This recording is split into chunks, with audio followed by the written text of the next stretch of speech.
Good morning.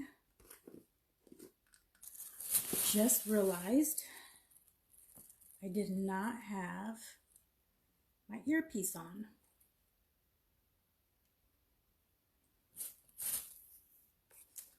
Let's see.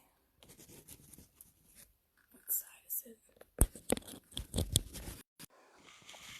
Good morning. Good morning. Good morning. Good morning.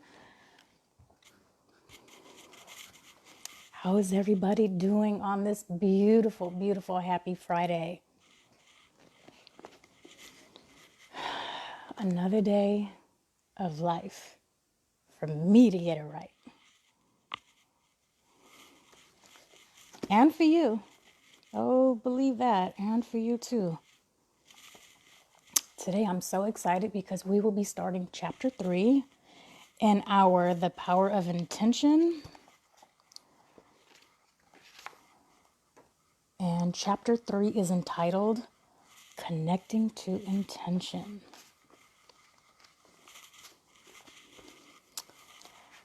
How are you all doing this morning? Still cuddled up in those covers? Still waiting to hit the snooze button when it goes off at 6 or 7 or whatever time you get up? And sleep in for another 10, 15 minutes and then oversleep?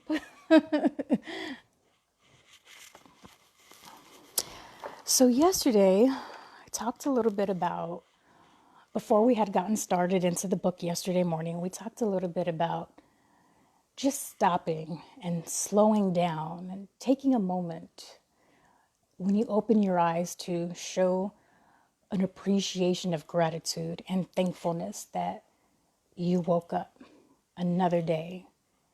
And so on this day, Friday, February 14th, 2020, I am very thankful that I woke up. And I'm very thankful that you did too. You know, we also talked about in yesterday's video, and if you didn't see it, definitely go back and watch it. We talked about, there's people who are always thankful and they give, that they show their gratitude first thing every single morning when they open their eyes.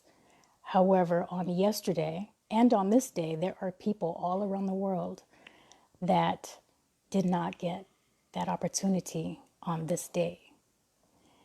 And yesterday, when I was on live sharing that information with you, I had received a text message.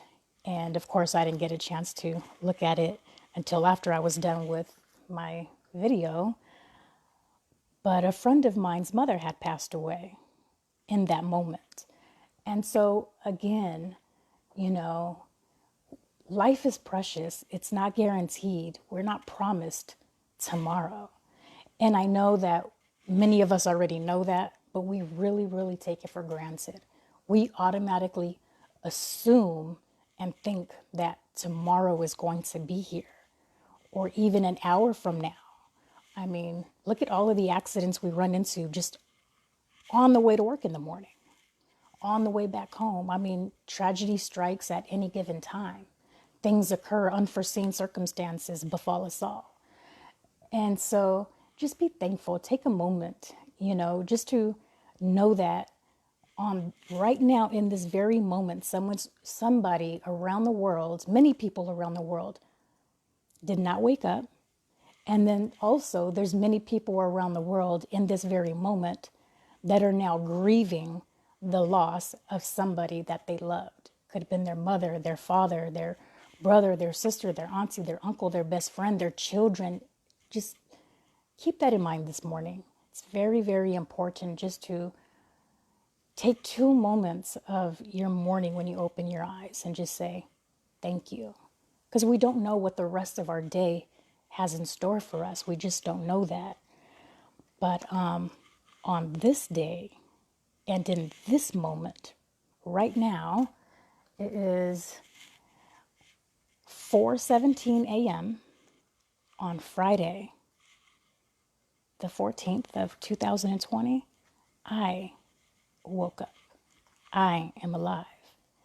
And whoever is watching this video, and if you catch it on the replay, hashtag replay, please, in the comments, you woke up and you are alive. So just understand that, okay? It's very, very, very important to just focus on that. And if you have never watched my videos before, which I just recently started this, this past week.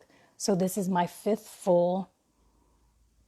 video, and I completed out the business work week, or however you want to refer it to, Monday through Friday.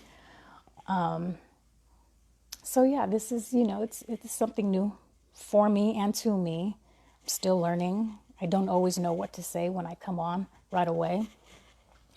But I am excited. We will be going over the power of intention, Dr. Wayne W. Dyer.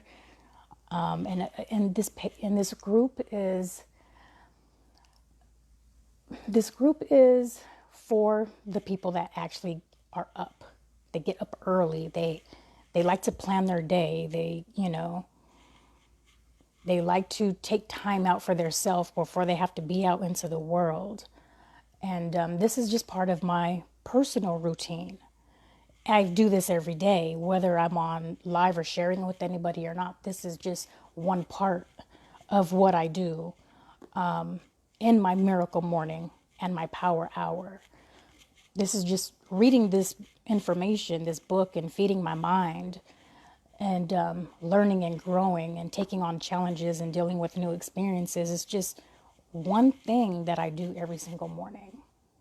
And if you're not familiar with the Miracle Morning, definitely check out Hal Elrod. I came across a video interview that he was doing, and he has a book about it and all this other information about Miracle Morning. You can Google it and find it. But I started out by doing what he had taught, just doing 1 hour every single morning. And that entailed of getting up, showing your appreciation of gratitude, your meditation or prayer, whatever you want to call it, your moment of silence for 10 minutes. And then doing your affirmations for 10 minutes, doing your visualization for 10 minutes, doing your reading for 10 minutes, writing in your journal for 10 minutes, exercising for 10 minutes. And if you do all these things, you'll realize you did a full hour of something for you. Not only did you feed your mind, you got your body right, you're focused, you know what your intention is set for that day, and you're ready to, get out into the world after that. And so I have been doing that practice now for 6 months. And in this group, I'm only sharing with you my reading portion. So, and of course, over time of the past 6 months, I have increased. I don't just do 1 hour, my time. I spend more time in my reading and in my prayer and meditation. I spend more time in that. And then, of course, my exercise, which I need to improve upon because I just been doing light stretching. But I know I need to do at least a good 10, 15 minutes of cardio in the morning just to kind of get me going as well. But yeah, so if you are catching this for the very first time, that is kind of what this is all about. And this is my reading portion. And on today, I am starting chapter 3 of The Power of Intention by Dr. Wayne W. Dyer. And so we will get right to it. So chapter 3 is entitled Connecting to Intention. And I won't keep this long. And I know these chapters are very long, so I'm going to have to break them up. And I do pre-read because I want to make sure that I'm really able to intake the information, writing my notes and making sure that I have an understanding. So I did go over this chapter last night. We will do just a few pages here this morning with you. And if you find value with the information that I'm sharing with you, please like, share, comment, If you're catching this video on the replay, hashtag replay. But yeah, I definitely appreciate you being here with me, getting your morning started off in the right way. But let's go ahead and get right on. I know we are 23 after, so we'll do about 15 minutes or so, 10 to 15 minutes of this. And let's get started. Connecting to intention. Examine this observation by the great mental science practitioner of the early 20th century, Thomas Troward. In the early days of shipbuilding, ships were made of wood, and the reasoning was that wood floats in water and iron sinks. Yet, today, ships all over the world are built from iron. As people began studying the law of flotation, it was discovered that anything could float if it's lighter than the mass of liquid it displaces. So today, we're able to make iron float by the very same law that makes it sink. Keep this example in mind as you read and apply the contents of this chapter on connecting to all that you're intended to become. The key word here is contemplating, or what you are placing your thoughts on, as you begin utilizing the enormous potential and power of intention. You must be able to connect to intention, and you can't access and work with intention if you're contemplating the impossibility of being able to intend and manifest. You can discover the law of co-creation if you're contemplating what you're missing. Oh, you can't discover, let me correct myself. You can't discover the power of awakening if you're contemplating things are still asleep. The secret to manifesting anything that you desire is your willingness and ability to realign yourself so that your inner world is in harmony with the power of intention. Every single modern advance that you see and take for granted was created, and creating is what we're doing here in this book, by someone contemplating that they intended to manifest. The way to establish a relationship with spirit and access the power of this creating principle is to continuously contemplate yourself as being surrounded by the conditions you wish to produce. I encourage you to emphasize this idea by underlining the previous sentence below in this book and in your mind. Dwell on the idea of a supreme infinite power producing the results that you desire. This power is the creative power of the universe. It's responsible for everything coming into focus. By trusting it to provide the form and conditions for its manifestation, you establish a relationship to intention that allows you to be connected for as long as you practice this kind of personal intent. The Wright brothers didn't contemplate the saying on the ground of things. Alexander Graham Bell didn't contemplate the non-communication of things. Thomas Edison didn't contemplate the darkness of things. In order to float an idea into your reality, you must be willing to do a somersault into the inconceivable and land on your feet. Contemplating what you want instead of what you don't have. You'll then start floating your desires instead of sinking them. The law of manifestation is like the law of flotation, and you must contemplate it working for you instead of contemplating it not working. This is accomplished by establishing a strong connecting link between you and the invisible, formless fields of energy, the power of intention. So our first subheading in chapter 3 is entering into the spirit of intention.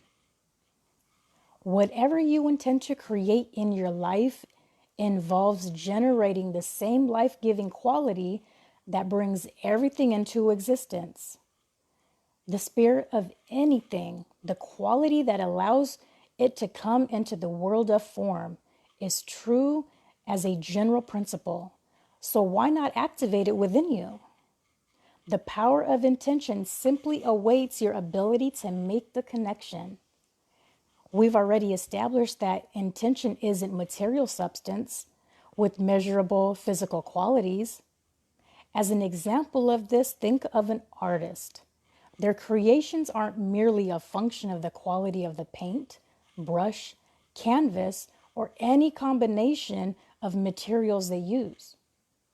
To understand and grasp the creation of masterpiece, we have to take into account the thoughts and feelings of the artist.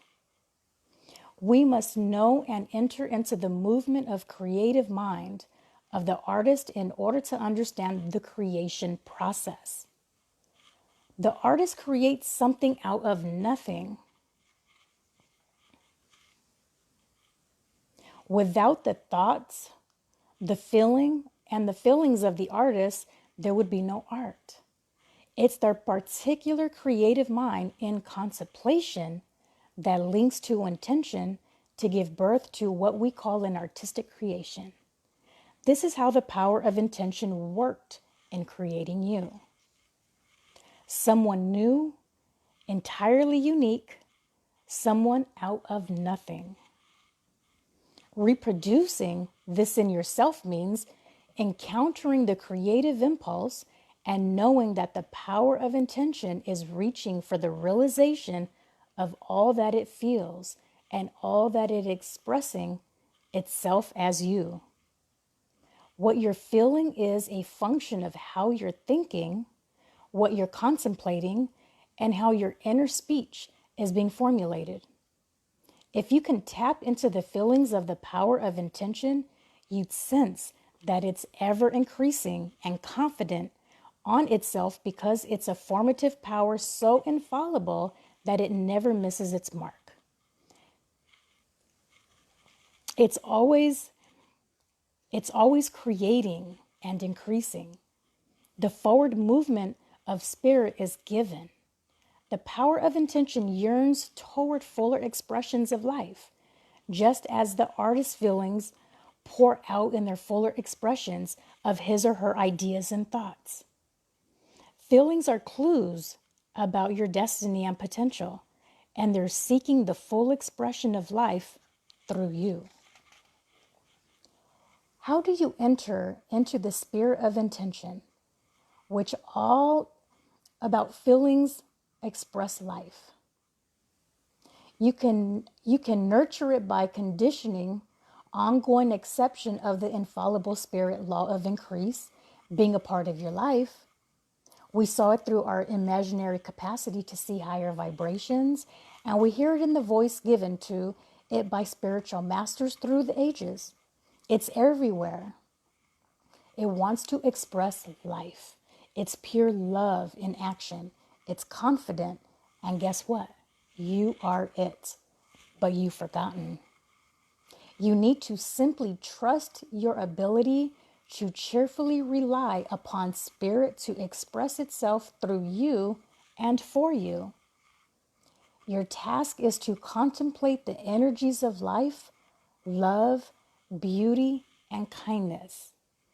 Every action that's in harmony with this originating principle of intention gives expression to your own power of intention. Second subheading, your will and your imagination.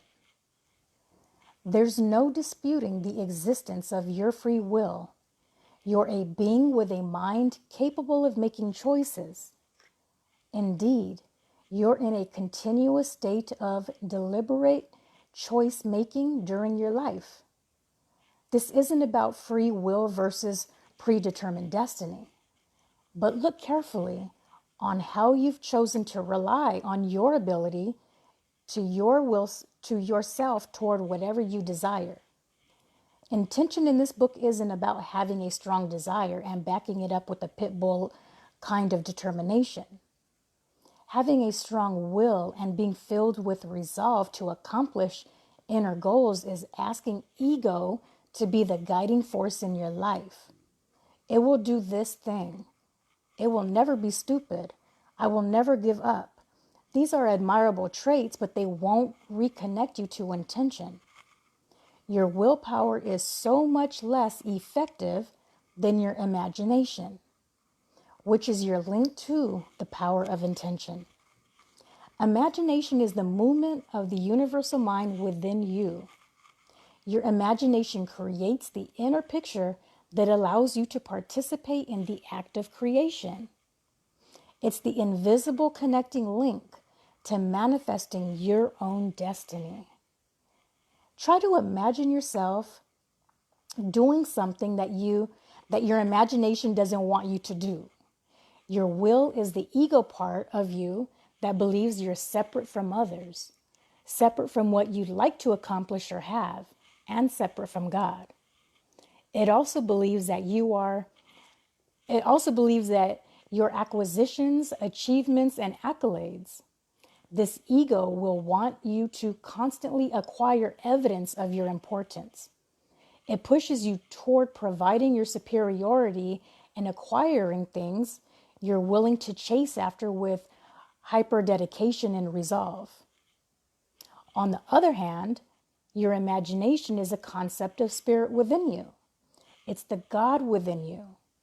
Read William Blake's description of imagination. Blake believed with that imagination, we have the power to be anything we desire to be. And this is what he says: I rest not from my great task, to open eternal worlds, to open the immortal eyes of man, inwards into worlds of thought, into eternity, ever expanding in the bosom of God, the human imagination. And again, that's by William Blake. So now go back to the idea of willing yourself to do something when your imagination says no. An example of a fire walk comes to mind. You can stare at those hot coals and will yourself to walk across them. And if you rely exclusively on your willpower, you'll end up with severe burns and blisters. But if you imagine yourself divinely protected, in Blake's words, in the bosom of God, you can see yourself in your imagination able to do something and be something beyond your body. You can accomplish the fire walk unscathed. As you imagine yourself impervious to the heat of the red hot coals, you begin to feel yourself as something beyond your body. You visualize yourself as stronger than a fire. Your inner picture of purity and protection lets you will yourself to walk across those coals.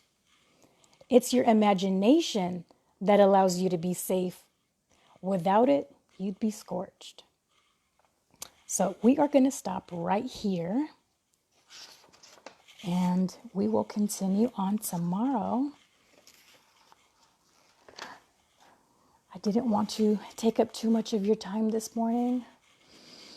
It is Friday. I don't know what your plans are for the day. I know a lot of people are out trying to do other secular activities on this morning and throughout today, especially with it being February 14th. I just want to make sure that as you go on about your day, just take a moment throughout your day and really think about what is your intention. Not only about what is your intention for or focus is for the day, but what is your intention for yourself? What is your intention for your life? What is your intention for your family? What is your intention for your children? These are very, very important questions to ask yourself, because I know these are the questions that I'm asking myself. And as you continue with your day and with your daily activities, just take a moment and stop and give thanks. Slow down, as I mentioned yesterday. We don't need to go from 0 to 100 the moment we open our eyes and, zip through our day without really appreciating the moment that we have in this day. Many of us live through our subconscious just as regular routine. It's just, we wake up, we do this, we do that, we do this. but we're not really living. We're just going through the motions of what we've kind of, been accustomed to just doing.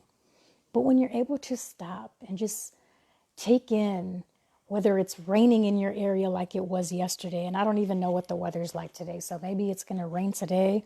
I don't know. Maybe the sun's going to shine. I have no idea. But either way, take in that moment, enjoy the rain, enjoy the sunshine, enjoy the breeze that's, whipping through the air, and just take a moment and appreciate instead of being so negative about it. Oh my God, another rainy day. Oh my God, it's too hot outside. Oh my God, this wind is messing up my hair. Not my hair, but somebody's hair. Just appreciate. Stop being so negative. Stop letting those negative vibes, being released from out of you. Opposite. Today is opposite. Any negative thought that comes into your mind, check it. Think of something opposite of that. Be joyful. Where's your happiness? A lot of people have lost their happiness. Where is your happiness? Where is your joy? Today is Valentine's Day. People are expecting to get love from somebody else. People are expecting that it's somebody else's responsibility to make you feel good instead of you just being able to feel good on your own without the exception of somebody else. Now, it's great and it's beautiful and it feels great when we can share that enjoyment and love and affection with someone that we care about and love and admire. But it's not their responsibility to make you happy. And it's definitely not their responsibility or obligation to make you feel happy on this day. That should automatically come from you, period. It's not somebody else's responsibility. But today, a lot of people are out. That's their business. It's my business. But they feel that they are obligated to make somebody else happy. So what if somebody receives all these beautiful gifts, flowers, candies, and all these things, and it doesn't satisfy them? It doesn't make them feel happy. It's because they're just not happy within themselves. So let's not allow that to really take or make the focus of what today is. Today is life. Today is another day, just like yesterday. But a lot of people didn't wake up yesterday, and a lot of people aren't waking up today. So just think about that. Be happy for you. And as you're receiving these beautiful sentiments of appreciation, be grateful, be thankful. Even if you didn't get the biggest flowers or the biggest box of chocolates, be grateful. Somebody thought of you. Even if they went to the grocery store or to the dollar store, they thought enough about you to get something for you. They thought about you in that moment. Let me stop. Let me grab something. Maybe they don't have a lot of money to spend. Maybe the family is on a tight budget. Be thankful. It doesn't matter. Whether you get flowers today or tomorrow or whenever, just be thankful. It's another day of life. Cherish it with your friends, your family, the people that you love, your children. And when you say I love you on today, mean it. Not because it's Valentine's Day, not because people are expecting to hear it today, but really mean it. Genuinely mean it from your heart. If you love someone, and you don't have to only tell people, your husband, your boyfriend, your wife, your girlfriend, your spouse, your significant other, I love you. Call up your best friend, call up your parents, call your siblings, your children. I love you. And on today, I love you. I don't know you. I don't have to know you to love you because I am love, period. I love you on this day. So if no one is going to tell you, if you're not expecting anything, please know you are loved. You are here. You are alive one more day for a reason. And if you don't know what that reason is, you better really start thinking really hard. You really need to start thinking really hard why you woke up today. There's still a purpose. There's a reason. And that reason is because you are loved and you're not done yet. There is more purpose for you on this earth. And you just have to think about that. You have to figure that out. Each and every one of us has to figure that out. And no one else can say, oh, this is what you should be doing, or oh, this is your purpose. You have to figure that out. But just know, either way, you are loved because you woke up on this day, on this Friday, February of 2020. This is your day. So I appreciate you. If you are catching this on the replay, please like, comment, and share if you're finding any value in the information I am sharing. I always appreciate everyone that finds the time to get up early in the morning. Again, this is only my reading section or segment that I am sharing with you that's a part of my morning routine. So as I continue with going into my prayer and meditation and then into my affirmations and visualizations and so on and so forth, I wish you well. Love, joy, peace. Have a great, beautiful, beautiful Friday. And I will see you tomorrow. And not at 4 a.m., but I will see you tomorrow. Have a great day, everybody.